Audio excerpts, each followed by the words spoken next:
ఇది కేవలం సమాచారంగా మాత్రమే భావించండి. వైద్య నిపుణులను సంప్రదించండి. నీస్ కి మోకాళ్ళకి ఇంజెక్షన్స్ చేయడాలు, ప్లాస్మా థెరపీ అన్నది ఒకటి వింటున్నాం. అవన్నీ ఎంతవరకు సక్సెస్ఫుల్ అవుతాయి సార్? ప్లాస్మా థెరపీ ప్రపంచవ్యాప్తంగా యూజ్ చేస్తున్నారు ఇప్పుడు లాస్ట్ 5 max 10 years లోపు నుంచి. సో ఈ ప్లాస్మా థెరపీ అంటే ఏంటంటే మన రక్తంలో ప్లేట్లెట్ కణాలు ఉంటాయి కదా. సో ప్లేట్లెట్ కణాలు పక్కకు తీసినప్పుడు ప్లస్ ప్లాస్మా అంటే ఎర్ర రక్త కణాలు తెల్ల రక్త కణాలు అన్నీ సపరేట్ అయిపోతాయి దాన్ని సెంట్రిఫ్యూజ్ చేసినట్లయితే. ఈ మిశ్రమం తీసుకొచ్చి ప్లాస్మా రిచ్ ప్లేట్లెట్ అవి తీసుకొచ్చి మోకాల్లో ఒక ఇంజెక్షన్ ద్వారా ఎక్కిస్తాం, ఎవరిది వారికే. సో అది సేఫ్ అన్నది చాలా మంది ఎక్కువ ఇంక్లైన్ అవుతున్నారు ఆ పద్ధతికి. Yeah, safe. ఇది ఫస్ట్ అండ్ సెకండ్ స్టేజెస్లో డెఫినెట్గా పనిచేస్తుంది. అది ఎక్కించుకోవడంలో ఎటువంటి ఇబ్బంది లేదు. కానీ ఒక ఇంజెక్షన్తో అవ్వకపోవచ్చు, అంటే ఆ డోస్ సరిపోకపోవచ్చు.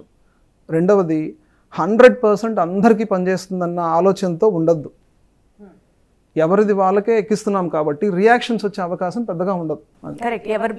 వాళ్ళదే ఎక్కిస్తున్నాం కాబట్టి. స్టేజ్ 3 స్టేజ్ 4లో ముఖ్యంగా స్టేజ్ 4లో ఈ ప్లాస్మా పిఆర్పి ఎటువంటి ఫలితము ఉండదు. సో ఇనీషియల్ స్టేజెస్ లో ఏదన్నా చేస్తే మంచిది, అది కూడా అందరికీ వర్క్ అవ్వకపోవచ్చు. So you have plus and minus to that as well.